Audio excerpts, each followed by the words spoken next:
Ladies and gentlemen, welcome to this week's edition of the Rasslin Report. And here's your host, Rated R for Rasslin and Jonesy Chats Wrestling.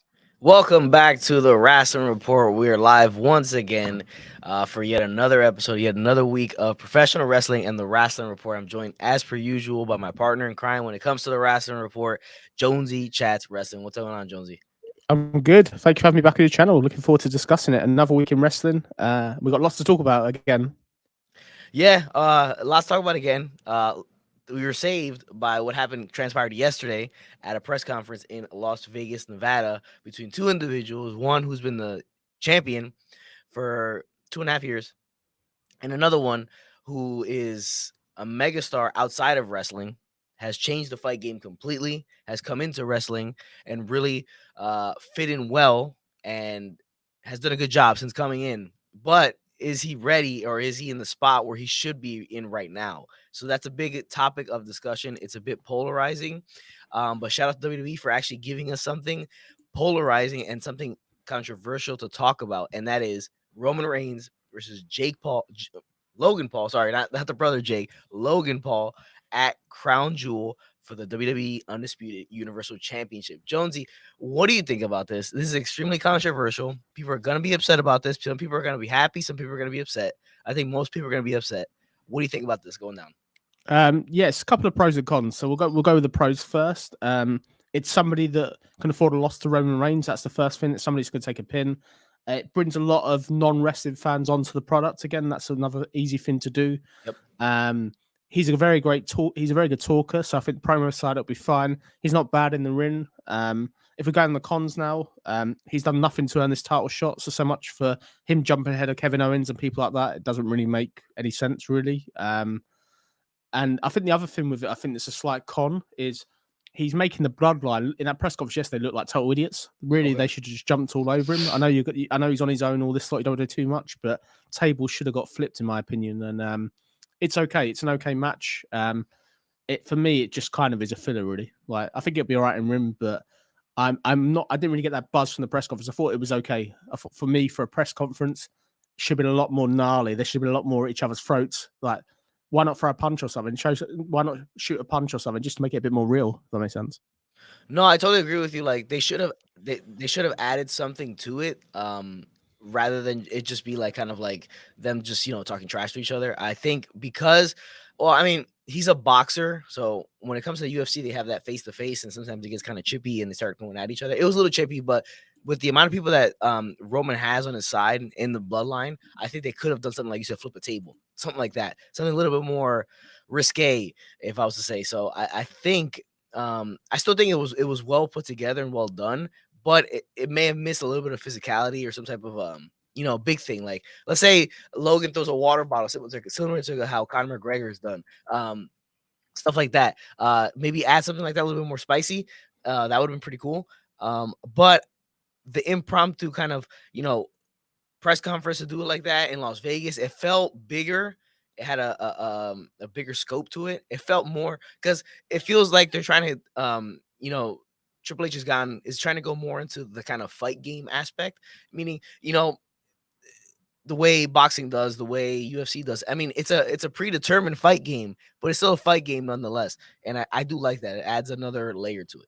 I'd like to see more press conferences. As you said, it's a very unique way to get that extra buys. It could really work. I just think small attention to detail, like they don't have security dividing them, stuff like that. Whereas in UFC, you'd have people dividing people. But it's interesting. It wasn't bad. I think notably, obviously, you mentioned Jake Paul. It'll be very interesting if we get Jake Paul come into WWE to try and even out the score, so to speak. He was mentioned by Paul Heyman in his promo on Friday Night SmackDown, so that's interesting as well. Yeah. What I would like to see, if I talk about fantasy booking, you've obviously in AEW, you've got the UFC guys with Dan Lambert, all this, like you've had all that before. Yep.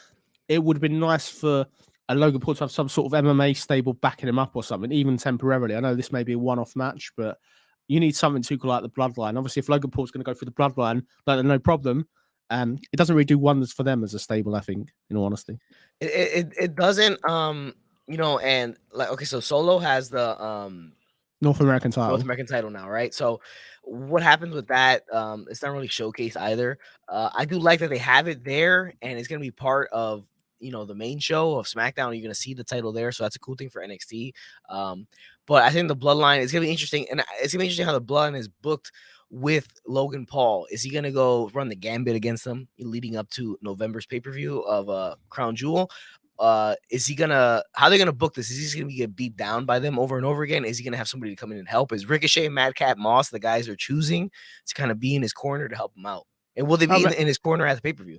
Maybe. I think the interesting thing is I don't know how much Roman's going to be on TV, so you may not have that sort of maybe him against the minions of the bloodline, so to speak. But an interesting cameo to see. What I think is more interesting, if you look at the bigger picture, is obviously Survivor Series is November as well. What does this say for the Survivor Series World Title match if we're going to have any? I put it out there now. This is one that I think I'll predict.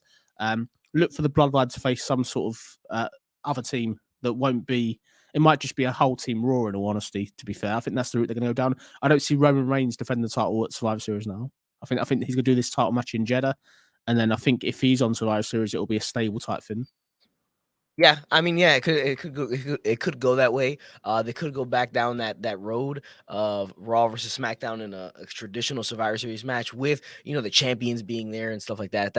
I always like that in Survivor Series. I do like the champion versus champion, but you can't do that because one guy holds the title. But Jones, you brought up an interesting way they may be thinking. I know you said Triple H is open to all creative ideas in terms of how to separate these two titles from Roman without actually him losing it, in a one-on-one match. So you're hearing interesting ways that they may be changing, thinking of how to change this up so they can get one title at least off of Roman. Yeah, so there's quite a few things they've talked about. So they talked about an injury angle. They talked about a ladder match. They've talked about quite a few things. Clearly, they want two titles. They don't want Roman to lose, which is a difficult situation they're in. For me, the idea that I came up with is they do a temporary injury angle, or they do something where somehow Roman gets suspended for not defending the title. You can then take one of the titles off him, and then you've got Paul Heyman to argue it, and that will give him a title back. Clearly, Roman Reigns to The Rock at WrestleMania next year, they won a title, but they want another title for another night, if that makes sense. So I'll be interested to see what they do with it. I think the thing with this is it's just how they get out of this without Roman Reigns being damaged. If they don't want him to be pinned, you put yourself in an awkward situation really by him not losing the other week. In all honesty, against Drew. Yeah, the whole big Drew drama still staying around because you're seeing post how they're booking it post and the fact that he's not around post. That's they're kind of running into some issues there with Roman and what you're gonna do with him and how you're gonna get the title off of him, at least one of them, because it seems like they want to go back to. It seems like they're regretting kind of putting both belts on him, and it hasn't been the best. He is phenomenal. Let's not be clear. Let's not take nothing away from Roman Reigns. He's been absolutely phenomenal as a champion. The presentation's been incredible. There's nothing wrong with the Bruno Sammartino run in WWE, but I think the thing with it is when your main thing is your world title and everybody else is suffering, nobody else is getting over in contest with Roman Reigns. It's only Roman Reigns that's benefiting. It's not really the best, to be fair, but let's see what they do. I think everything I've heard this week is Roman Reigns is keeping the belt apparently to WrestleMania, supposedly, but he's not losing to The Rock at WrestleMania, I don't think. So whoever does get that belt eventually, I have no idea now. I don't even know who. They're going to be lucky, that's for sure. They're going to be lucky, and they're going to have to be a megastar going forward after beating him after the run Roman Reigns is on. And presentation is key, I think, in all things, and you're getting that tenfold here with the way they present Roman and just in general since the beginning, and how they've evolved and added on to that presentation as time has gone on in this title run. It's absolutely tremendous. Nubenko in the chat. Nubenko says, good morning. Good morning, Nubenko. Always joining us every Rasslin Report. Appreciate it, Nubenko. It is very weird that a YouTuber is getting a shot at the WWE Championship. So let's see how it goes, unless social media and YouTube goes up in flames. It's going to be interesting. I mean, people are not down with it. I know that. There's a lot of people who are not cool with it. And I mean, I'm gonna give you my honest opinion after I read this comment about what I think about Logan Paul in WWE. Numiko goes on to say ladder match at Extreme Rules for the WWE title. I believe it's a safe bet.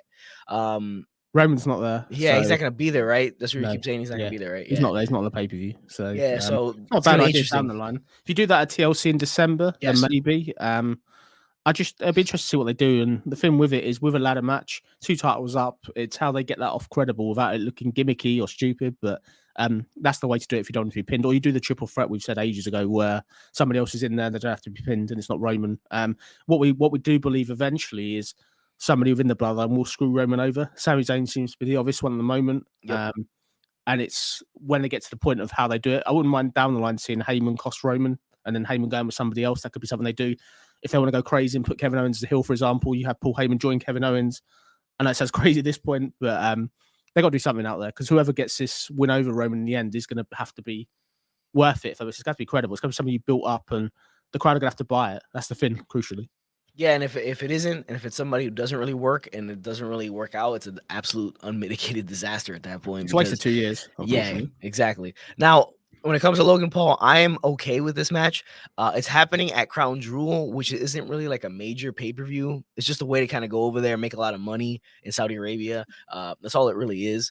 You can call it whatever you want, but that's all it is just to go over there, make money, and that's it. It's a spectacle. For whatever reason they want to do it. They're going to make a ton of money off of it. Logan Paul brings eyeballs. He is money. He is dollar signs. So obviously WWE brought him in for a reason, because he brings a large following. He brings different eyeballs onto the product. Thus, in turn, you get your superstars on his podcast, which is a large podcast, Impulsive. So you get Roman Reigns was just on there. Triple H was on there before. You get that going on there. You get WWE reference a lot on Impulsive. Because obviously he's part of it. Logan Paul, he's the figurehead of it. It's his podcast. So it helps. It's beneficial in all forms, all realms. So it makes total and obvious sense that this would happen. Is it quick? Yes, it's only going to be his third match. But I think it's fine. It's for the spectacle of Crown Jewel. Maybe individuals in Saudi Arabia know who Logan Paul is. They're big fans over there. Maybe he's huge over there. Who knows? That could be another reason. Because a lot of the times, this Saudi Arabian show, the individuals in Saudi Arabia, the government request certain superstars to be in certain matches, because they that's who they want, because they want to make money. So maybe they requested Logan Paul to be in the situation. That's why they're doing it at Crown Jewel. But I'm totally okay with it. Brings eyeballs. It's money. That's all that matters in the end. It's the money aspect, and that's what this is. I agree with you. It brings money. I think it's sensible. Like, I'd much rather see Logan Paul be the one get pinned there than Kevin Owens if he was to do a Saudi show. So makes total sense. And let's see what promos they could do. I think they'll do some great work. Press conferences definitely, though, are something different. Let's do this more often. WrestleMania, you want to be doing it. You'll do it all your big events. And this really could be something new and clever if WWE use it to their advantage. I think really it's got the potential to go far with it. It really does. Lumiko says either Sami Zayn or Jey Uso to screw Roman. I like the Jey Uso call, because I was thinking the same thing. Could they go with Jey Uso turning on Roman because of Sami Zayn or some reason like that? And then Sami Zayn stays in the bloodline as the honorary Uso, and Jey Uso's the outcast. Maybe. That's the thing. I think if you're going to do a timeline like that, I think the Usos have to lose first, and then they blame Roman for putting too much pressure on them and retaining him. But never say never. But for me, the dream is Kevin Owens, Sami Zayn. I'm sure they're the ones that will dethrone the Usos. I think they have to, but I don't know how soon that'll be. This Sami Zayn thing based on SmackDown this week, where he lost to Ricochet, which was a big disappointment. I get the storyline progression for me. It has to happen sooner rather than later. I think Sami Zayn needs to go over to the babyface side, and that's where you really want to start this feud with the Usos. I think for me, if you're booking it this coming week on SmackDown, where we've got the Brawling Brutes against the Usos for the tag team titles, Sami Zayn needs to accidentally cost the Usos the title. You then can start this whole thing again, Sami Zayn out of the bloodline. He's then outnumbered. That's where Kevin Owens comes out. And then you've then got instantly a tag team there that are really credible, that could win the world tag team titles at any point. No, correct. Yeah. I do like I said, Jey Uso's an interesting pick there to kind of throw everything, like throw a curveball. But yeah, it all seems like Sami Zayn and Kevin Owens is the way to go in terms of that concept and going forward with that. I want to touch on Ricochet really quick because you brought him up. He did beat Sami Zayn on SmackDown. I like Ricochet. He looks a little bit different. Looks like he packed on some extra weight and size onto his frame, but he felt different. He felt very fired up. He felt very, I don't know. It was a little bit of a change in Ricochet and his presentation, the way he presents himself in the ring and his mannerisms in between moves, stuff like that. So watch out for Ricochet. I think, that's a little bit of Triple H right there. And he looked a little bit different out there in the ring. And I liked what I saw from Ricochet. He felt different. He felt a little bit fresh. He felt a little bit more sense of urgency and a little bit, felt a little bit different out there. So watch out for Ricochet. Hopefully Triple H can tap into something there and we can get a better Ricochet on the main roster. Dan, my guy Dan in the chat, thank you, Dan, for joining us. He said, I did like the way they did the press conference, adds a lot more realism to the feud. Correct. I totally agree with that. The press conference was awesome. They need to do more of that stuff. If they have the means to do it, do it. Say you're in a random place, but you're not actually there. Say you're in Saudi Arabia, but you're not there, but you say you're doing a press conference from Saudi Arabia. That's totally fine. Via satellite, do something fun, do something cool, get people talking. That's the biggest thing. Definitely. I think the promos for both Paul Heyman and Logan Paul were really, really good. The pushing from Roman Reigns is really, really good. Going back to that point on Ricochet, I'm a massive fan of Ricochet, so it's great to see him get that big win. My main issue, really, I'd say from that was the fact, where were the Street Profits this week? Obviously, last week they came out and made the big save. Nothing of them this week. It's a bit inconsistent, but there we go. I wanted to see where they go with this. I just hope Ricochet now goes on to win matches regularly. I think if he's just got this one off on Sami Zayn, for me, Sami Zayn has got all the potential now to be a world champion. He's got that organic overness that Daniel Bryan had. Yeah. And I know you want to get him out of the bloodline slowly by losing him, being screwed. I just think you can't really be giving him losses. If you're going to make him a world champion eventually, which I think what they should do, he should be losing at all, really. You need to keep him strong. He could get screwed, which is what he did this week, but he can't afford to keep getting losses, unfortunately. Yeah, and you're right. He has organically gotten over.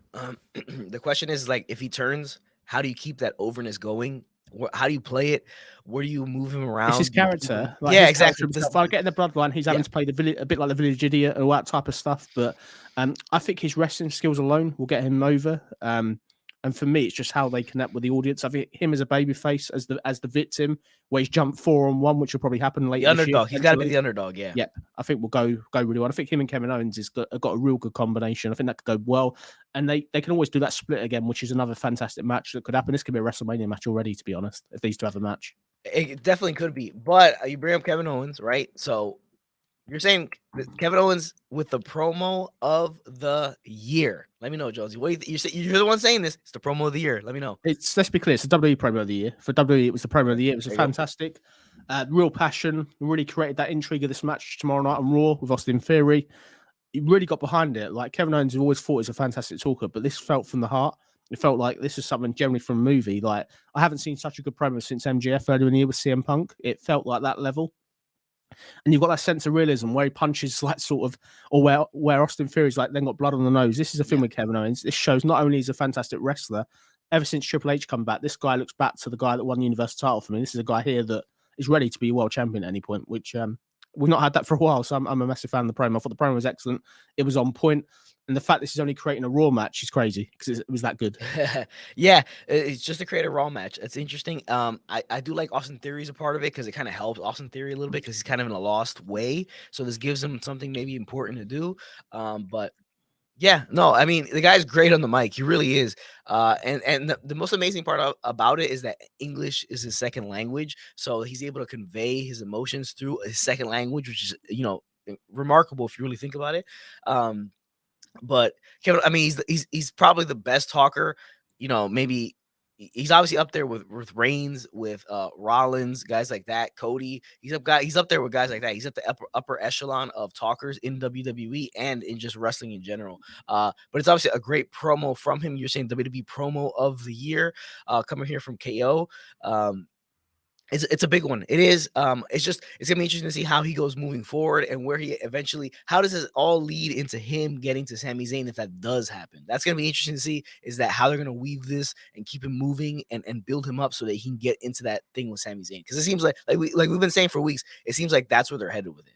It just depends on where they view him. Like, for me, he should be a main eventer. He should be a backup for Roman Reigns for WrestleMania. Really, I think he could do it. And the thing with it is, if you get him in the tag team division, which is what they may do, they just need to keep this momentum going. This guy's over. He's fired. Like, this is the best thing to come out of the Triple H era of WWE so far. This guy, to me, is doing what everyone knows he can do. And he's obviously turned babyface. It's a babyface term recently. People haven't realized. I just think we need to see him keep this momentum going. You are kind of booking yourself in a bit of a corner, him versus Austin Theory. In all honesty, this is another guy that should be losing matches because he's got the briefcase. But in a dream scenario, call me crazy, I'd love Kevin Owens to steal the briefcase and have that as somehow have that to use. I think that could be really sensible. That doesn't do anything for Austin Theory. You then got that teasing of Kevin Owens at any point cashing in, which for me, Kevin Owens cashing in is a lot more believable than Austin Theory at this point. It's a lot more believable and a lot more fun. If you really think about it, it's a lot more fun if he's the guy cashing in and not Austin Theory. Eric in the chat. Eric, welcome. Thank you for joining us again. My cousin Eric is back in the chat for the Rasslin report. It's gonna be interesting to see how KO moves through. And now KO is one of those things that you had the biggest moment probably he'll ever have in his career is main eventing at WrestleMania with Stone Cold Steve Austin. He fell off a cliff following that, the whole Ezekiel stuff going forward after WrestleMania. That's all Vince and that's kind of booking. With Triple H at the helm, he seems to be back on track and back at the level he was when he took on the biggest wrestling superstar of all time, Stone Cold Steve Austin at WrestleMania, something you never thought was going to happen. But is he ever going to achieve another moment as big as that? Maybe if he main events WrestleMania and wins a championship against Roman Reigns or something like that, we could see that going forward. Next topic, the White Rabbit on SmackDown. Yeah, so this is a bit weird, isn't it? So have we got the clip? Did the clip work or? I have the clip. Everybody cover their ears because this one might be actually. Do I have the clip? No, I don't. I can't get the Okay, clip. so we'll talk about it. So yeah, what it is. So in between sort of matches on the commercial break on SmackDown, also last night in Bakersville at Saturday night's main event, WWE are now playing some music. It's called the White Rabbit. The lights go out and there's a red light like the Fiend. Really, really weird. The fact that this is on camera or anything like that, they're purposely doing this. It's really, really strange. Like I think it's really, really creative. I don't know what they're testing for. There's a couple of things it could be. What were your thoughts of it, Andy? I know you've seen the clip. Anyone that needs a clip online, we probably can share. To be fair, we can tweet it if anyone wants to see it. But what's your thoughts of the clip and what's your gut reaction for it? It's interesting. I mean, you would think it is Bray Wyatt with the red lights. So, like I said, if you watch the clip, hit me up on Twitter if you want to see the clip if you haven't seen it, because I have it on Twitter, but I can't, for some reason, I just can't show you guys on here. StreamYard isn't letting me show you the actual clip. But yeah, I think it's cool. I mean, it is. It has to be Bray Wyatt. Like it feels like it has to be him because of the red lights. I love the song. It's coming out extremely loud over the speakers in the arena, and everybody's using their phones as lights. As if you watch the clip, and it feels like Bray Wyatt, and it's interesting for them to tease it that way, right? Non-televised, just people in the live audience. You're gonna get it shared online, stuff like that. That's interesting. It's an interesting take, an interesting method of kind of sneaking this in there. Yeah, the other thing I'd say as well is the other tease is that it could be carrying cross with a White Rabbit. The White Rabbit is what he used to be in Lucha Underground. For me, it's not. I think Bray Wyatt, this isn't the only Bray Wyatt tease we've had this week on TV. Behind MVP on Amos this week on Raw, I don't know if anybody spotted that. There was a bird. The bird is like a buzzard, and it has got like a light, like a beacon, almost like what Bray used to carry to the ring. So Bray's on his way back. Apparently this week he's in negotiations with WWE. It's strange to pay off this teasing though, unless you're testing what the reaction is to the audience. Let's see what it does. But I think I'm really a fan of this type of stuff. We've had a lot of crazy stuff going on backstage with stuff appearing, all this lot. The fact you're doing this off camera, it's a really interesting thing. Let's see what happens when this comes out. I just hope it's not carrying across, and this is for his Extreme Rules entrance. It'll be a bit underwhelming with that red light. It has to be the Fiend, in all honesty. It has to be, yeah. If it's carrying cross, it's gonna be underwhelming. Even though I'm a carrying cross fan, I think he's awesome. But it is going to be a little bit underwhelming if it is him, because you're all just waiting for it to be wait for something to happen. Yeah, exactly. It's so weird. Imagine you're sitting in the arena. I was at Clash at the Castle the other week. You just be sitting there and then that playing out. You're thinking, well, what's going to happen? The fact you're only doing this for this audience and you're hoping, obviously, social media take out. Yeah, really weird. The interesting thing about it, the tune obviously is quite a famous tune. Supposedly, I didn't know it, but it sounds a bit like Scarlet, which is kind of weird. But let's see where they go with this. And yeah, White Rabbit, that could be a new character potentially for Bray Wyatt in some capacity. But maybe for Halloween, maybe we'll get that. But maybe I think this will start in this way. They'll see the crowd reaction, and then it might go to Vignettes, which is the route I'd probably go down in all honesty. Yeah, it's a famous 70s rock band, Jefferson Airplane. So it is a famous song, and it sounds cool as hell, especially in the wrestling format. Now I'm gonna show you guys the picture of the bird. Here's the picture. You see MVP walking backstage, and there you see the bird. It's a lamp. It fits the aesthetic of Bray Wyatt, and why it's just randomly there. The shot is interesting the way they showed it. This is cool. We've been talking about this for weeks, ever since Triple H took over at the helm. Is these Easter eggs that we're seeing backstage. You're seeing a lot of Nikki ASH and Doudrop fighting backstage. You're taking off her mask, stuff like that, but you're always looking backstage. Okay, it's a double-edged sword here, because does it take away from the promo or what's happening backstage? Yes, but it's also a lot of fun for fans who are detail-oriented, guys that, I guess you want to call them smart marks. They're looking backstage and they're trying to see little things that they can pick out and dissect in order to kind of predict what's coming or what's going to happen. I think it's cool as long as there's a reason. Like, you got some random stuff there, but for me, why put that there? But the only thing I would say, if it was a Bray Wyatt, I thought it would be a lot more noticeable rather than put it in that scene there, to be honest. But let's see where they go with it. But it was just really kind of weird to see it. For me, the minute I saw that, I thought, yeah, Bray Wyatt's coming back, which kind of, we'll see. I think Halloween's the route to do it. I hope it's not the Saudi show, because I think that'll be a waste of a debut or a return. Survivor Series sounds good to me. That's the next big show we've got. Extreme Rules if you want to rush it, but I think if you did it at Survivor Series, that would be far more impactful. That's a huge event back in the day. So put it back at Survivor Series and let's see where it goes. Just keep him away from that world title. Yeah, exactly. Keep it away from the world title. Now, I put in the chat the link to the tweet. You can see the White Rabbit thing we're talking about. Jefferson Airplane song in the crowd. It's playing there on untelevised, and the red lights turn on towards the end of the video, and you can see it there. But it's cool. It is cool. Everybody's predicting. Everybody's just assuming that he's coming back. So we're gonna see what happens. But yeah, keep it away from the title picture. Let him come back in a different setting, and then build him from there. Because if you bring him back and you shotgun him in the title picture immediately, you kind of run into what you had with the Fiend earlier, where he was too dominant, and you ran yourself into a corner where you if you beat him, it kind of hurt him, and that's what ended up happening. No, I agree with you. I think you keep him away towards title, and then let's see where it kind of goes. I think Bray, to be fair, under Triple H, if he's got that creative freedom, perhaps we'll see really what he could become, if that makes sense. I think the Firefly Funhouse had some great ideas. They just don't want to they want to sort of explore that and expand that. If he has got a new Wyatt family or something, let's see what we can do. And let's see who fits on the current roster, how they fit into stuff, because I think this may help certain superstars like Dexter Lumis potentially if they're aligned. Yeah, exactly. Eric says Alice in Wonderland faction incoming. I hope not. I hope not. I hope that's not. Dan says, what happened in the arena? I couldn't make it out from the video. So what happened is literally the clip. So the music plays, the lights go out, there's a red light, and that's kind of it. They then go back. This is in between a commercial break. Yeah. So they just kind of show that. People like what's going on. They record it. People light up, and that's kind of it. But they did this obviously at the house show last night as well. The fact they're doing this at most shows, it's not a one-off, and like they're obviously trying to create and just see the reaction, probably to work out what the best way is to debut this when it comes in front of a camera. I believe, obviously, to see what works best, whether you put the lights first or the music first or whatever. But let's see where they go. An interesting thing is I'm always into this part because I know they pay a lot for royalty rights and copyright rights to use copyrighted music and other artists' music. It's gonna be interesting to find out how much they're paying if they're gonna keep this song as an entrance song, how much they're paying in royalties and stuff like that to keep this song for them to play it each and every time someone comes out. That I'm really interested in. But it's cool the way they're doing it. It's a nice. It's kind of like you're doing like a test screening for it, like how you would do for a movie or a show. You would test screen it, or a game. You would test screen it and see how a reaction is, and then also in the fact that it's creating a buzz online, which is something you always hope for in the end. Is like, I want to create that buzz online because this is going to get me eyeballs on the product when eventually I do start putting it on TV for the TV audience to see where it's headed, where it's going, and kind of what route they're taking with it. I think it just kind of fits with the strangest been going on.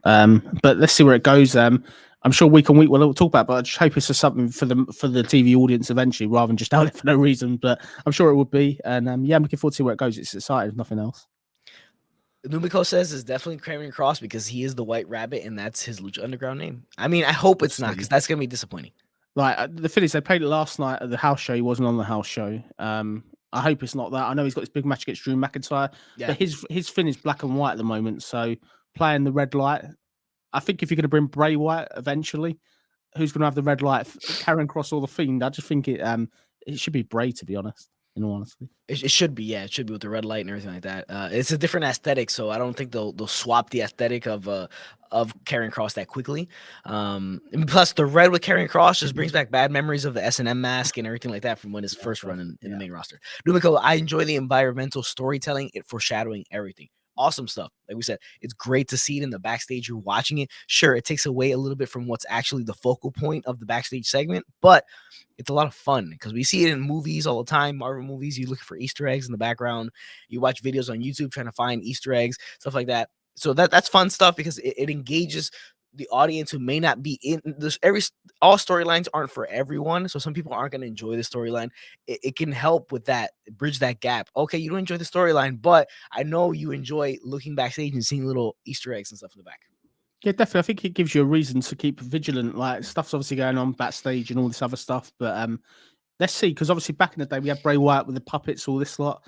Let's see if we start getting some puppets in the coming weeks. I think that's maybe the route they'll go down soon, honestly. Martin Carrillo, will Jake Paul also be WWE champion and Logan Paul Universal champion? Can these two men come in and drive a wedge between the unification and separate those titles and each become their own champion? Yeah, no, definitely not. I think they'll come in to get ratings, people's eyes on the product, but no, there won't be world champions. Nobody's beating Ray. That'd be an interesting one, Martin. Yeah. That'd be real cool. Real wild. The people will be really upset by that one. All right, next topic. Miz and Loomis already lost steam. Yeah, so obviously this past week on Raw, and we had Dexter Lewis at the house, Miz Manor. He's there now, and yeah, this has gone crazy for me. Like, he's obviously stalking the kids now and the family. Is he a heel? Is he a babyface? This is becoming the worst angle on TV. I think this angle kind of has taken away AJ Styles off the product as well. AJ's not been on TV for weeks. And yeah, it's total mess, really, mate, to be fair. Like, if you look at the whole build up of this, it started so well, really exciting. It's lost steam. We're going on week, no explanation now. And for me, I just think when you look at the timeline where he's kissing Indy one week as a babyface, and he's now stalking kids, it just makes his character look like a joke.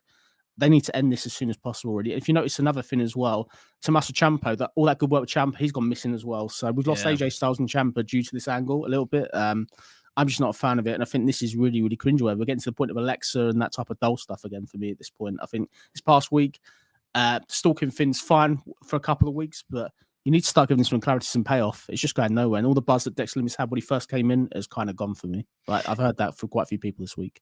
It is, and yeah, you're running that line. Is he a face? He's obviously got to be a heel if he's stalking them at their home and the kids and stuff like that. I mean, that's heel tactics. I mean, I know the character of Dexter Loomis is kind of like a creep and weirdo and stuff like that, but there's inconsistencies there in the optics of his booking.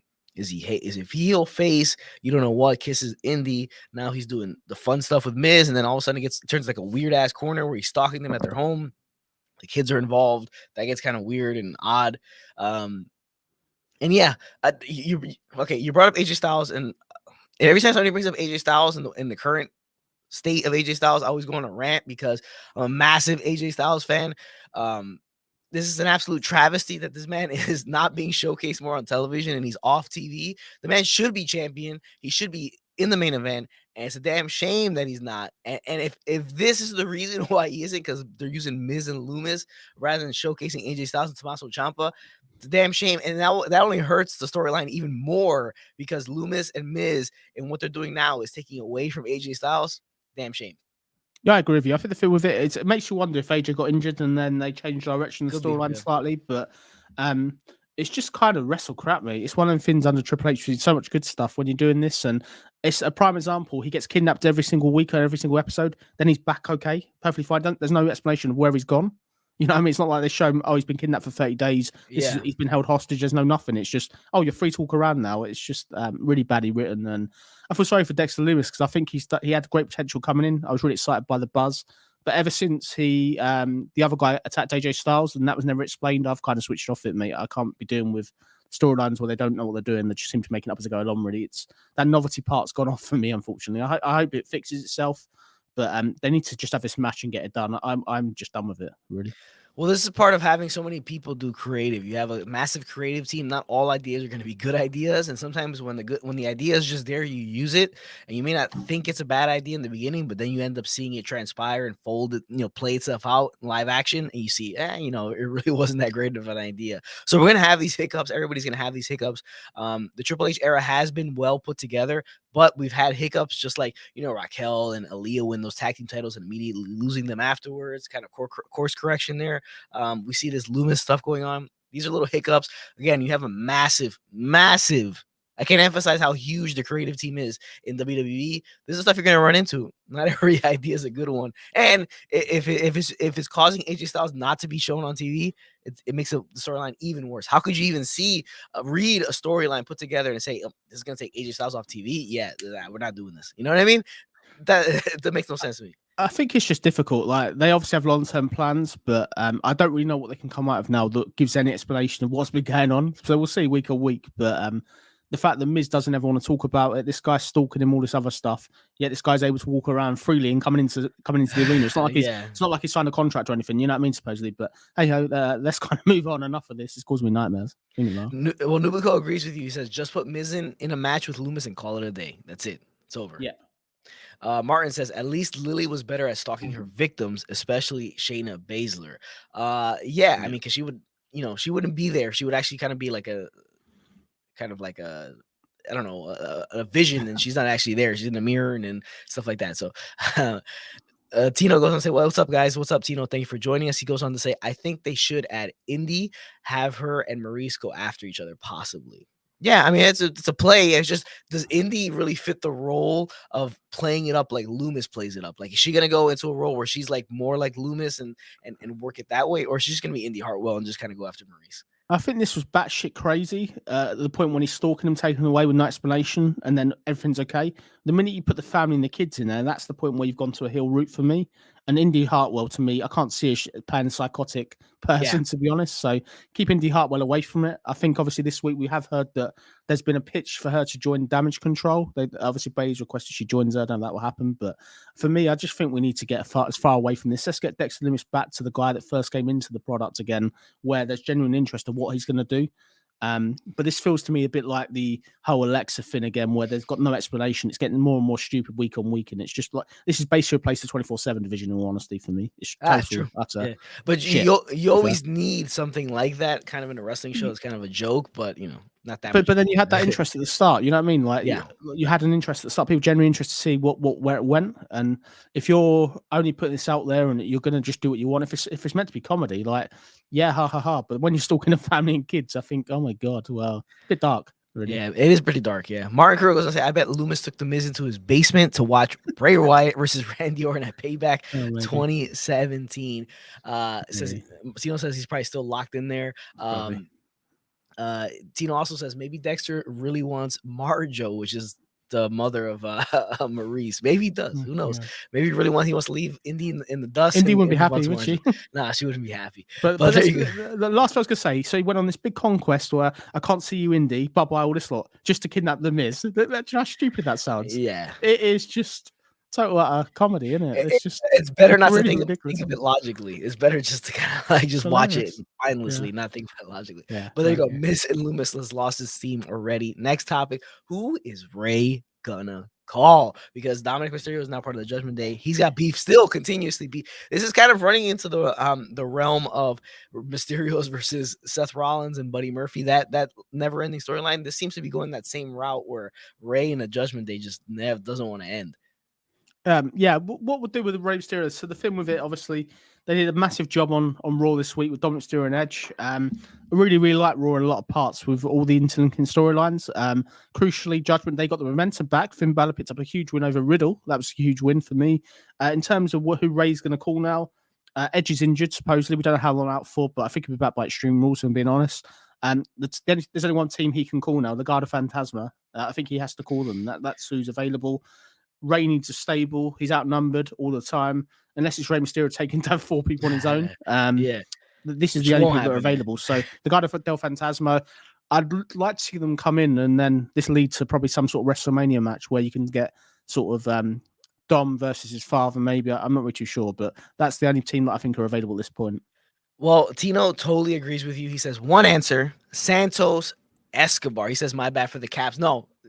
Say it loud, say it proud. It's Santos, Escobar, and Legado Fantasma. It makes the most logical sense. Nubico agrees as well. It's going to be Santos and Legado. It makes total sense because the numbers kind of align, and it'll work. And you also have the Hispanic factor in it too. It plays in as well. You can be like, oh, we know each other from past Lucha Libre stuff, so it works. It does, and it makes sense. It's a perfect way for Legado Fantasma to be showcased on the main roster. You put them, they get the rub with Ray. They're into a bigger storyline on the main show. It makes total sense. It does. I think it will work. My only concern was who would really square up with Damian Priest because of the height difference. But yes, Santos is obviously your main eventer in the stable, so to speak. But let's see where it goes. I think this is a route to go down. And yeah, I really enjoyed this past week on Raw with Judgment Day. I think they look credible, which was great to see. I think Dominic spoke, which was good to see as well, and did a great job on Edge. This constant beat down on Edge every week. This guy needs to get back up. Surely you should think of that, but there we go. That's another topic. Yeah, that's another topic. Well, Martin has a different idea. He says it could be Santos, but I think it's gonna be El Torito and Los Matadores. So it could be them. That could be a big swerve. Love the swerves, bro. We could see a big swerve coming in, and then that could change it up.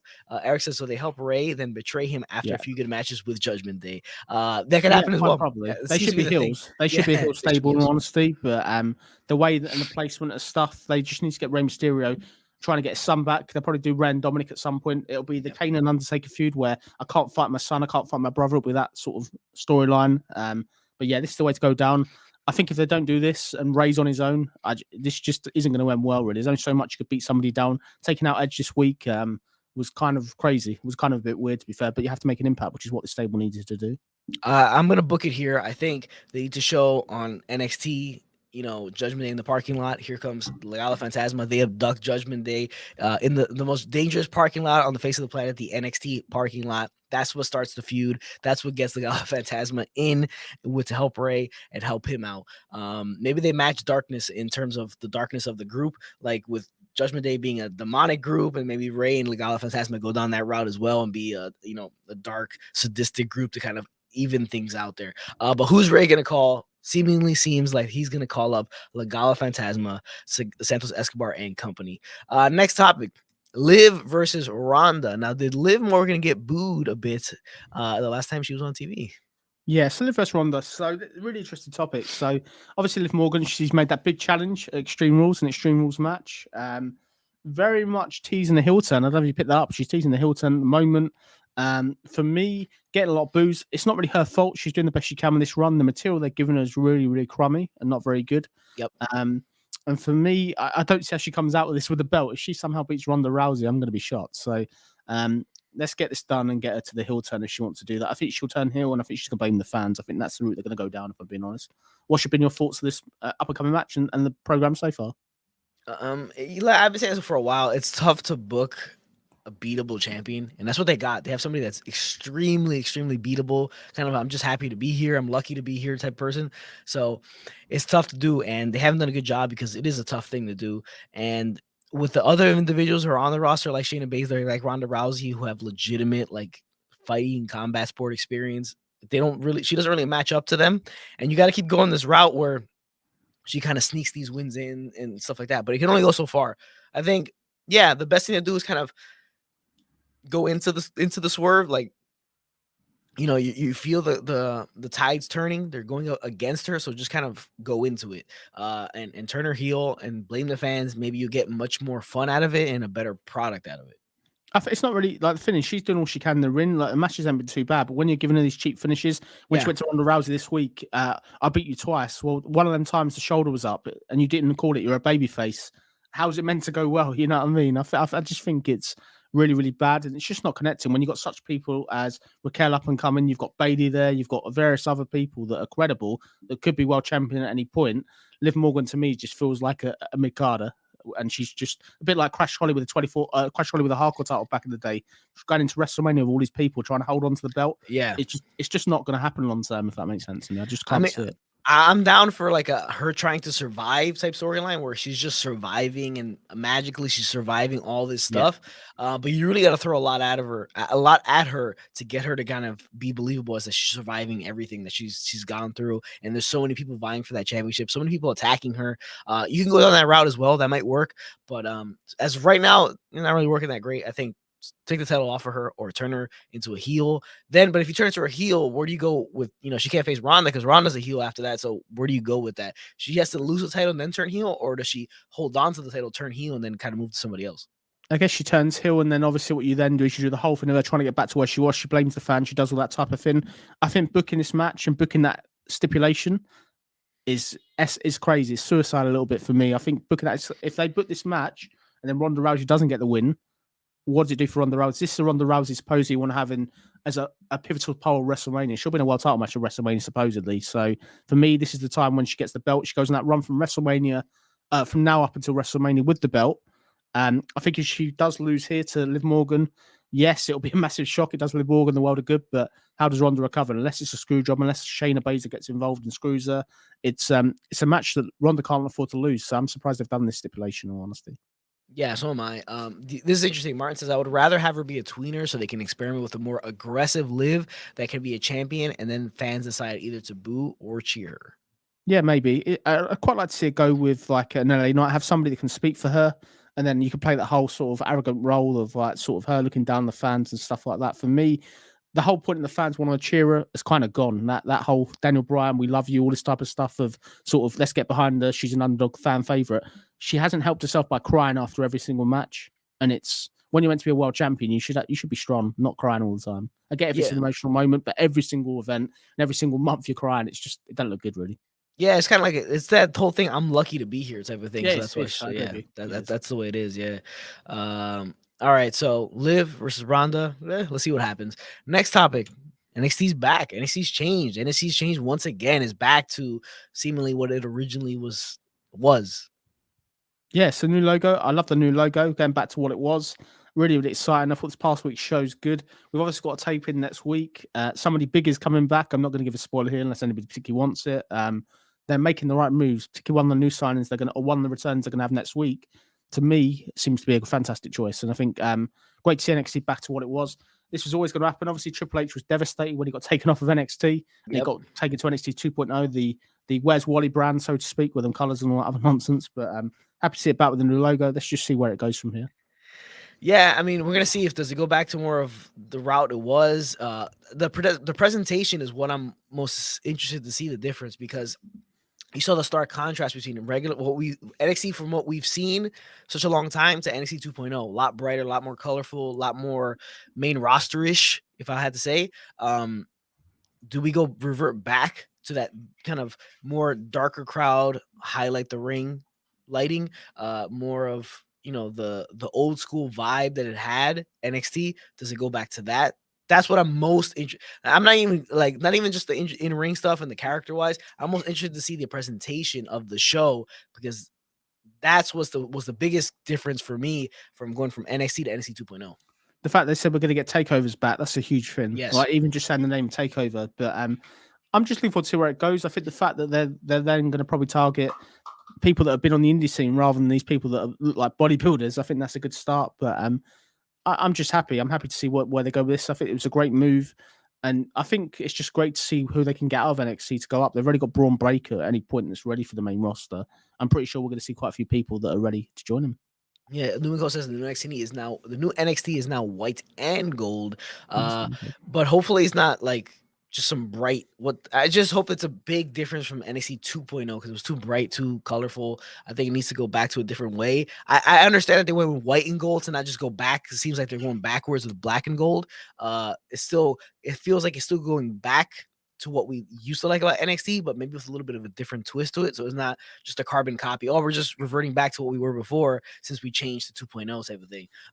So that's why they went with the white and gold thing. So Eric says they should make Starrcade a takeover. They should. Starrcade right now is just like a live show they do in I think like Nashville or something like that.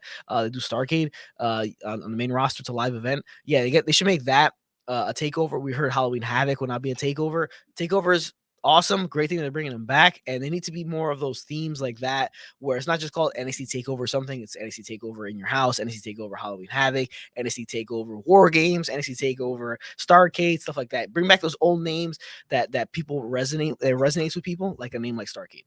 I agree. What a great pay-per-view back in the day. Yeah.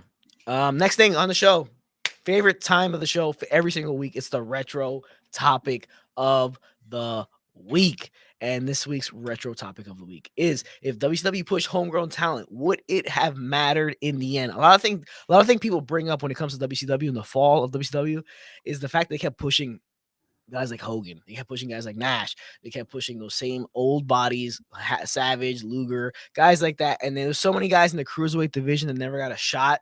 You heard the stuff between Jericho and Goldberg, how it was never really something that the management wanted to go with. And they never really did a ton with Goldberg and Chris Jericho. Jonesy, would it have mattered if they would have pushed those homegrown or, not WWF guy talent? Would it have mattered in the end with WCW, or would it just have dissolved anyways? I think it would have dissolved anyway, in all honesty. Like, don't get me wrong, WWE lost so many wrestlers that were fantastic that went to WWE and became megastars. I think the Jamie Kellner thing, for anyone doesn't know, was the one that cancelled WCW, took it off air because of the cost. Yep. I think they still would have gone off air, to be fair. Like, they may have made money, which might have made them a bit more viable. But for me, I think, I don't think it would have mattered. Like, towards the end, the drop off from 97 to 99 is incredible. And no amount of sort of keeping talents and stuff. The problem is they wouldn't get off what took them to the dance, so to speak, and it just got really, really crazy. But the problem is ultimately that it was Ted Turner's power kind of changed a little bit within TBS, and that then took him off air. So I don't think it would have made a difference. I think they still would have gone off air. Well, the problem always with WCW was the fact that it was a television company running Yep. a wrestling company, and you always had to run things by, safety. What is it? Practice. They have a stupid division where it's like what you Safety can say. practices. Yeah, so what you can say on TV, what you can show on TV, you always have to run stuff by them, and they're the ones that kind of X things out and cross things out, like, oh, you can't say this, you can't do that, stuff like that. So that's the issue. So would it have changed? Maybe they did go with a new blood thing after, they brought back Bischoff came back and he was working with Russo. They brought back the new blood thing where they had Billy Kidman taking on Hogan. So you saw stuff like that, and you saw Booker get a shot. He finally won the title. Jarrett was champion. That stuff, but it was probably a little bit too late in the end. The problem was they made all their money on established talent that was established somewhere else, and they wanted to be it was cash cows. They wanted to milk it for all it's worth, and then never really thought about the future and how we were going to transition from that to something else to keep fans interested and keep the momentum going. That was the problem in the end. I think, either way, if you could have them some of the most amazing talent, like you said, they came to WWF and they became megastars. Those guys, they had all that talent under one roof, but management is what caused them to fade away and fall apart. I think the thing is, when you look at who they had Bret Hart in his prime. Like, this was Bret Hart at Roman Reigns type level. They had Jericho. Obviously, they let go. So many people they had. And I think the thing with it is, it was a real shame, though, because Eric Bischoff, giving him his due for the 3 years that he kind of was running the show, absolutely incredible, to be fair. Like, from Nitro onwards, it was just absolutely fantastic. But, yeah, just one of the things I don't know if they would have survived. I think the problem with it, the minute WWE got better, WCW just couldn't compete with this whole risque type thing. WCW tried it. Russo and obviously Ed Ferrara went to WCW. They weren't obviously the ones that kind of were leading the run at WWE. And I think it's just a shame, really. I think it never would have survived that. I think the whole thing is just the change of wrestling industry as a whole. I think obviously wrestling became a bit more sort of ruthless aggression, that type of stuff. And I think WCW just didn't have the roster. The minute their junior side were turning people heel all the time, and that's all they seemed to do, really. Yeah, it was all about the swerve back then. Yeah. So yeah, that's the retro topic of the week. Would have WCW flourished if they would have pushed homegrown talent? In the end, probably not. That's just the management. It just is what it is. That was the downfall. Martin goes on to say, talking about NXT, I feel like they will change the set, also make new banners. I don't think they will put all the lights presentation to the ring. That's a depressing comment by Martin, because that makes me sad, because that's what I want. I love the aesthetic feel of old NXT, very old school felt NWA style wrestling, where the crowd was all dark, especially the takeovers. The crowd was all dark, no light, not that much light on the crowd, and all that spotlight focused on the ring, because that was the most important thing happening. What was going on in the ring, the feud, and what was on the line in the ring. I hope they go back that. I hope Martin's wrong about that. I hope they go back to that feeling. Martin also goes on to say, did you guys hear that AEW reached over 1 million viewers? What could have probably been the case for it? I'm pretty sure he's being sarcastic there. It's because CM Punk. It's obviously, I would say CM Punk is the whole backstage, backstage thing, backstage assault, and then just the chaos with that. Like, everyone was tuning into AEW to see what they were going to do. It's all for the wrong reasons, though, unfortunately. This isn't 1 million viewers because of everybody's excited for the product. It's just because everybody wants to see what's next and how they're going to cope, really, more than anything. Yeah, it kind of leads into the fact that maybe it was a work. Maybe, No, to drop viewership. Not to this extent. Like as somebody once said, like somebody on our show said once that like all the good stuff was backstage when there's no camera. If it was legit, you would show that on camera, the people throwing chairs and all this other stuff. You know what I mean? It's all, the only thing that's been on camera is CM Punk sort of tearing everyone apart, really. That's about it, really. Exactly. Eric Frillo goes on to say, Lion Tamer Jericho versus Ultimo Dragon is one of the reasons I'm a lifelong wrestling fan. Great match. Yes, it is. Next topic. Since we're swerving away from the WWE stuff, we're going into AEW.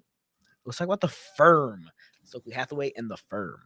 Yeah, Stokely did a great job this week trying to get that stable over. Yeah. Horrible name. I felt so sorry for him. Like, don't have a great fit from it. The promo was incredible. Kind of did what we said last week. We said last week MJF that he'd be a hired hand, basically, that they'd hire the Firm as such. But yeah, for me, it's okay. Kaz didn't look happy to be there. That's not a good start. And this feels to me very much like a jobber stable already. I feel sorry for Stokely. Stokely's incredible. Like, how the hell did WWE not pay whatever he wanted to stay? To be fair, that promo even with his best work, the Firm is the most basic name I've ever heard of a stable ever. It is very, very generic. It kind of just feels like they put it in a Google search somewhere, like what's a good name for a group, and the Firm came out.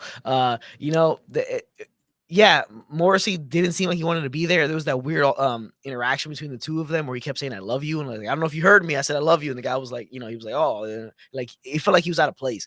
The whole group as a whole is odd with the the Billy Gunn's kids in there. It's very, very odd grouping of guys, and it's like, okay, we're on retainer, so we're only gonna see us together when somebody pays us to come do something, kind of thing. So they feel kind of just like like jobbers. They just what they feel like. They feel like enhancement talent, like from the get-go, with the way they were introduced by like they all came out, destroyed everybody in the casino ladder match just for MJF to come out and take it, and they all just stand there like, okay, yeah, they just felt like enhancement talent from the get-go.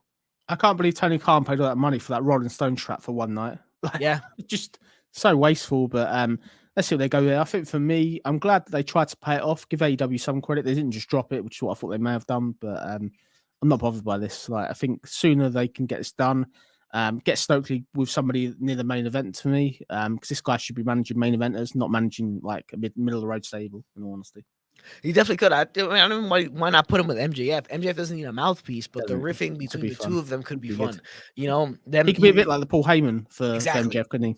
Yeah, it could be, and I would feel sorry for the guy in the ring with them because he's gonna have to deal with two guys that are tremendous on the mic with Stokely and MJF. Yeah. But I think it'd be fun to see them two together because they know each other. The riffing might be fun between the two of them. Martin says the Firm feels like a real estate company name. That's exactly what it feels like. It's generic as hell, like real estate firm, lawyer firm. It's very generic. It's extremely generic. It doesn't lend it to anything pro wrestling wise. Mario goes on to say also Tony Khan missed on this one. Honestly, definitely big swing and a miss here.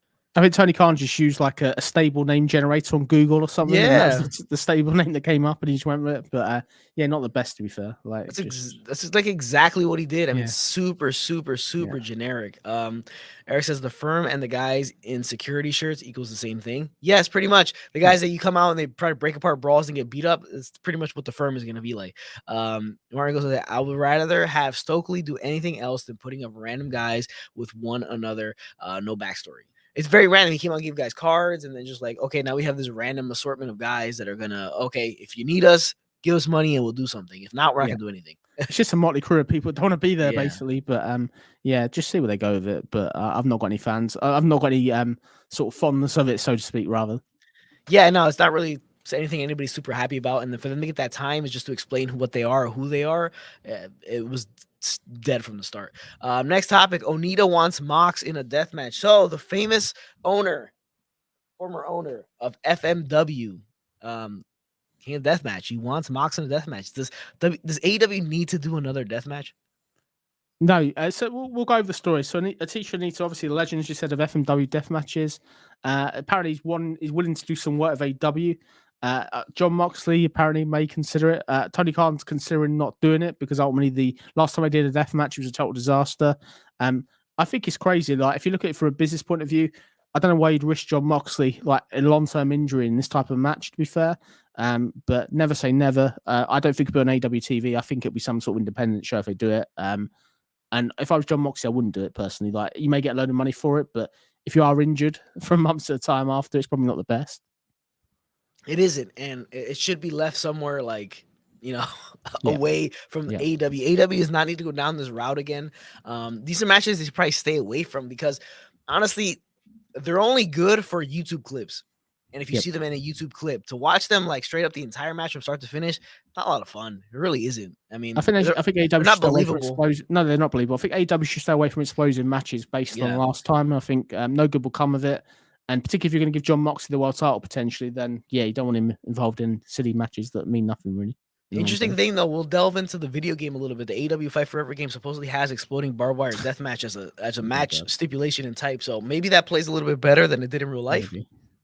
That's ridiculous. That's like the ECW game back on the Sega Saturn or something, where you had absolute ridiculous things like Inferno matches, all this other lava stuff. match. They had lava on the outside, stuff like that. Yeah. Yeah, not the best to be fair. I think I stick to Fire Pro Wrestling to be fair. Yeah. We'll see. But AEW needs to stay away from this. don't touch Onita. Just if Onita wants to do something with Mox, have Mox go over there and do something with Onita somewhere else. Don't put it on television. They don't play well on television. These type of matches, they're not really great to watch. They're just bloodbaths and kind of things like that. They didn't really need to do all that. But yeah, let's see what happens with that. Hopefully, Tony Khan learned his lesson and kind of stays away from that kind of stuff. But our final topic, and it's the biggest show coming up, AEW Grand Slam. It's pretty much a live, premium live event. If you put a tag on it, WWE would do. That's what they're treating Grand Slam. It's kind of like a pay-per-view-esque event. We got Grand Slam, right? So we have Dynamite is going to be the final for the vacant AEW World Championship tournament. Bryan Danielson and Jon Moxley, 2 members of the Blackpool Combat Club, vying for this title. But we'll start with another match first. We'll go through the card. There's only about 5 matches right now said to be on the card on the Dynamite airing. Claudio Castagnoli versus Chris Jericho for the ROH title. Jonesy, what do you think about this one? This has been incredible. Like Chris Jericho's match this past week with Daniel Bryan, or Bryan Danielson even, was incredible. Really, really good. For me, I think this is designed for Jericho to get the win and look for Ring of Honor to start as its own sort of brand with TV coverage. I think after this, I think Jericho will take this further. I can see the title changing here. Although Claudio's been really, really good, give it to Jericho. Let's get Claudio back on AEW. The AEW need wrestlers. I know you're losing Chris Jericho potentially, but Claudio on AEW will be far better than. And I think Jericho could give Ring of Honor such a lift as a Get Go champion to start with, if that makes sense. No, it does make total sense. It's a way. It's kind of what AEW used Jericho for in the beginning, giving him the title as like okay, everybody knows who Chris Jericho is, so we're gonna ride with him first as we're a startup, so everybody feels like we're legit because look who we have as our champion, an established guy, an all-time great is Chris Jericho. So Ring of Honor can do the same thing, kind of reestablish themselves with a big name like Chris Jericho at the helm. Claudio, when you win an ROH title, you're kind of thrown into purgatory where it's kind of like you're in that in-between spot. Like sometimes you show up on Dynamite and Rampage, other times, nobody will hear anything from you. So he's just been having random matches, Claudio, this whole time. So we'll see what happens. I just want to touch something that Martin said real quick. Remember the Domino's Nick Gage situation? Mox got to keep the blood away from the pizza ads. Yes, do wholesome pizza ads. Don't have Nick Gage in there cutting people up when it comes to pizza ads. But yeah, going back to Grand Slam, I can see Chris Jericho winning this one as well. It'll be a good shot for ROH if they plan on doing something separate with ROH in the future. Next match, Pac versus Orange Cassidy for that coveted AEW All Atlantic Championship. So we're getting a championship again, fought on U.S. soil. We're going to be able to see it. It's not going to be a replay. It's going to be live. Who do you got, Pac, Orange Cassidy? It's Pac. This match is a waste of time. Like that punch that Orange Cassidy did on Dynamite was the most stupid thing I've ever seen when he dropped into it. Yeah. Pac did the selling job of somebody winning an Oscar, but Pac's going to win this. This is kind of a needless match. Don't really care for this. Orange Cassidy taking cheap shots doesn't work. Pac to win this, and I just think this is just a filler match. I think the match should be okay because Pac's in it, but not a fan of this really. I think it just. I'm guessing this will start the show probably. Most likely, yeah. Now I get. Okay, so you have the best friends losing the trios tournament and then losing that match for the trios championship again. What is vacated to Death Triangle. And then if Orange Cassidy loses this match, I would be interested to see Orange Cassidy with a heel turn, and try Orange Cassidy as a heel because he's a character. So there's many times post Chris Jericho feud. It's just like he's not a guy who should be on TV every single week. It's not a character that you to see showcased every single week because it gets boring after a while seeing the same thing over and over again from him because you're vying for that same spots that he always pulls. That's what you're there to see, and it's just over time it gets boring. So I think he needs a fresh start, kind of freshen him up. Maybe a heel turn for Orange Cassidy. Yeah, maybe. I think that would do him good because all we ever done is see him sort of be this comedy character where he's smiling all the time. Like he could like lose a match and he's still like the happiest person in the world almost. Like I think the heel turn would do him great, to be honest. Yeah. Eric says with NXT coming back to his old self, I'm expecting something real good for the next War Games. And geez, if it's the year 2022, will War Games ever show up in a video game or is it impossible? Okay, we touched on AEW Fight Forever video game. How do neither of the WWE games or the AEW game going to have War Games, Blood and Guts, whatever you want to call it? Doesn't make any sense to me. The match has been around for years now in WWE and they haven't put it in the video game. That's something Eric talked about on the side a lot. Doesn't make any sense. I guess it's physically impossible in terms of video games to make that match. You say that, but for years they've done the Elimination Chamber as a match where people come in, they time that and stuff. It's very similar, but maybe it's the number of multiple rings. I think it's multiple rings thing. But then you could do the Royal Rumble with multiple Yeah, people in you it. could have So, like 8 yeah, guys in I a have ring. no idea. I think it's more the concept of having 2 rings there. Yeah, That's the issue, I guess. I don't know, but probably. it Yeah. doesn't make any sense. But yeah, we've talked about it a lot off camera, me and Eric. So it's just one of those things. Martin says, "Do you guys feel like Grand Slam will be bigger than last year's?" Yeah, I think so. You crowned a new world champion on last year's show. Obviously, they crowned the women's champion, but yeah, for me, I think it's definitely going to be huge. This is a real opportunity to create a new champion, basically. Yeah, last year's I felt like it was kind of a letdown. I kind of feel like it was built up because you had Danielson versus Omega. They went to that draw. Yep. I didn't feel it was that great of a show. It was cool because it felt like their biggest show ever at that point. But I think they're gonna outdo themselves here. Mars says I feel like Orange Cassidy and Darby have been lost for quite some time. Yes, Orange Cassidy. I think he's been since Jericho feud, since that Mimosa match. I think it was called. Yeah. Since that match, and then Darby Allin. This whole thing with him and Sting, I think is just He's been just drawn stuck in out 6-man so tags, long. isn't he? Yes, Constantly. It's When c- he's not been dropped on his head. It's because he has his dad with him. Sting. He's dragging him down. Yeah. They need to get rid of that whole Sting thing. Just get rid of Sting already. He's been there for too long now. Next match: Swerve in Our Glory versus the Acclaim for those tag team titles. Do they right the wrong of All Out here? Yes, they do. The Acclaimed have to win. If the Acclaimed don't win, people are writing. Yes. Out of interest, are you going to the show, or did you not bother? No, I can't go to the show this year. Yeah, I can't go again. Okay. Yeah, the Acclaim will win. They should win. If they don't, look for the Acclaim to win. I think they're going to try Keith Lee as a heel. That's what I've heard this week. I don't know how true that is. So that's what I predict. Acclaim to win all day long. Yeah, to rapping as well. That's the last thing I'd say because they're exactly. not rapping anymore. Yeah, faces. Exactly. They have to go back. They're super over. The Scissor Me Daddy stuff is super over. We saw that All Out. It felt like the title should have changed hands at All Out, but they're just they're trying to sell out an arena and get ratings. So they have the rematch to see. Everybody knows they're gonna win it. They just want to see how the crowd reacts to it again. And they're mega over now, and it's the right team to win. It's a tag team that's been around for a while there in AEW. They deserve it. And we'll just see. The most interesting thing about these things is when a guy gets super over organically and then you give him that crescendo, that title, is how you book them afterwards. So it'll be interesting to see. The AEW's had an issue with getting guys to that point and then keeping that momentum going after, the finale of it. Oh, okay, we won a title. The storyline is over. How do you move forward with it? So that's going to be one of those things to watch is how they move forward with the Acclaim to keep them over. Yeah, I think the thing is, obviously, you just got to keep doing what they got them to the dance, but go with the rapping because the rapping ultimately was something that was different about them. Yeah. That's how the fans got into them. But I'll be glad to see new champions because Keith Lee's run hasn't been fun, hasn't been the best so far, unfortunately, in AEW. It hasn't. Hopefully, it goes back to WWE if AEW doesn't do anything good with them. Next match, the Fatal 4-Way for the interim AEW World Championship. Tony Storm, Serena Deeb, Athena, and Dr. Britt Baker. I think the prediction here is Tony Storm. Thing I would say is how the hell is Jamie Hayter not in this match? Jamie Hayter should be in this match and should be winning the belt here. Tony Storm to win. I think Jamie Hayter will accidentally cost Britt Baker and look for that to start a singles program. Jamie Hayter, though, I think is going to be your next women's world champion. Look for that match to probably happen at Full Gear in November. I think Jamie Hayter definitely is going to be your next women's champion. Tony Storm, I can see winning here. If they want to put the ante up, maybe Britt Baker does win it as a shock, but it does nothing changing the belt so quickly from Tony Storm. So go with Tony Storm here, and then you can have that sort of mix up with Britt Baker and Jamie Hayter. Keep that going for slightly in the background. Yeah, I would go probably her holding on here and then eventually getting Britt Baker to hold on to that interim to then drop it to Jamie Hayter at Full Gear because she's prime, ready to go. She's ready to win. She's that either title. winning this or she's going to beat Jade Cargill. It's one of the two for me. Like she has to win either or. Yeah, one of those things. Eric says, I just don't keep them over like Wardlow and Hook. Yeah, those guys are falling off a cliff. Wardlow especially after winning that title, the TNT Championship. Mara said they made this match again to fix the wrong, but talent get over. But once they win the championship, they get lost, and they won't get over like how they did before winning the title. Correct. Yeah, they have a problem with booking them after. It's that sequel mentality. It's like, okay, we had the initial movie was great.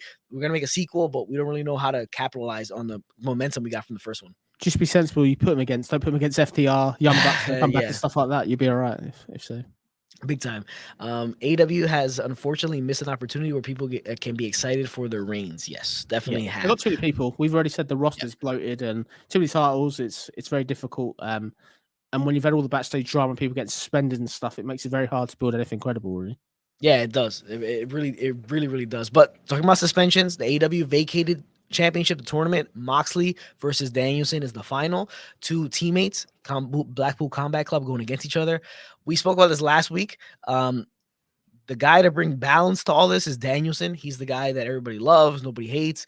It's just the right guy to put the title on at this point in his tumultuous time in AEW after what transpired with the backstage brawl after the media scrum and all out. It probably makes the most sense to give it to Danielson. He will bring balance and kind of calm things down. Yeah, for me, my heart says Danielson should win, but my head says Moxley to win for me, unfortunately.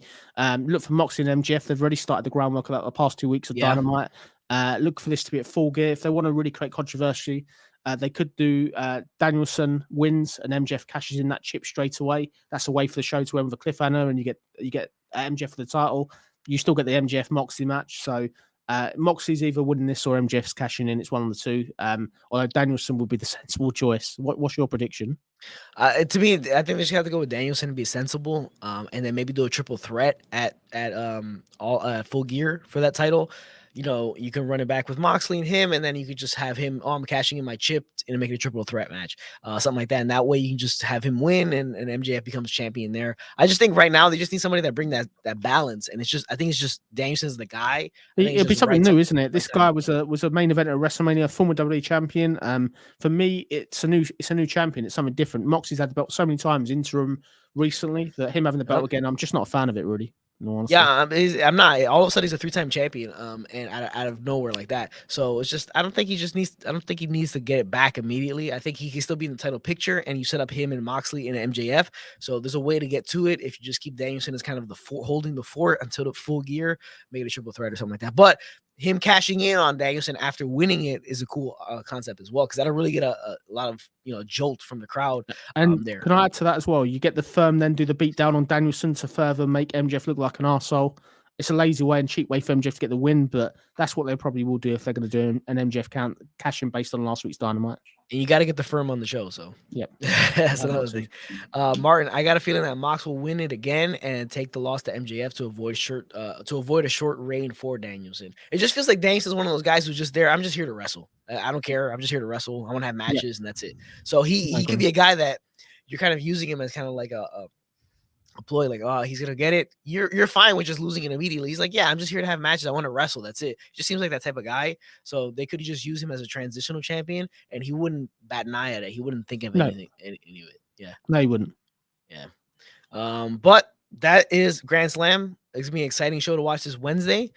Make sure you tune in next weekend for another installment of the Rasslin Report. Also, stay tuned today. Another video I will be dropping. My Acclaim series of Attitude Era moments that have gone way too far. It's episode 3 in that series of videos. We'll be dropping today. It's an interesting one. It's all what have you got on it? Give us a teaser. It's all about Linda McMahon in a wheelchair, and that whole storyline. Okay, wow. Sedating your wife, parading her around in a wheelchair, making out with beautiful women in front of her. It was an interesting time in WWF, and that's what I'm covering in that video. So stay tuned. That one will be dropping today. Make sure you go through that one. You watch it, drop a like, leave a comment, and all that stuff. Make sure you drop a like on this stream. And thank you everybody for joining us in the comment section today for another wonderful edition of the Rasslin Report, another wonderful stream with Jonesy Chats Wrestling. Make sure you check out Jonesy on all his social media platforms. Everything is YouTube, everything. Jonesy, thank you once again for joining me for another episode of the Rasslin Report. Any last words? No worries. It's been a pleasure. Thank you all for watching again. And yeah, look forward to the Rasslin Report next week. And have a good week, people. I hope it's as good a week as this week. That's for sure. Hopefully it is. We'll have a lot to talk about next week with Grand Slam and anything else that happens in WWE. Appreciate you guys for tuning in, and we'll catch you guys on the next one.